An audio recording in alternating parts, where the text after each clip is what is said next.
How to download Paystub from Payworks. Now in this video, I'll show you a quick guide for you to download the PDF file of your Paystub on Payworks. So first is use up any preferred web browser, but in this video I'm going to be using Google Chrome. Now head straight into Payworks official website, it's just going to be here. And once you're here, choose on login. Now you're going to be asked to input your credentials such as your customer ID or your username and password. You can also try to log in with your email address associated with your Payworks account. Now, once you log in, all you have to do next is just head straight into the payroll option. Under payroll, you should be able to see payroll history. Tap on that and then choose the specific date range where you would like to have your pay stub.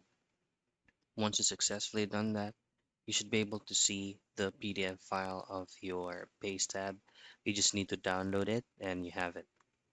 And that is how you get Paystub from Payworks.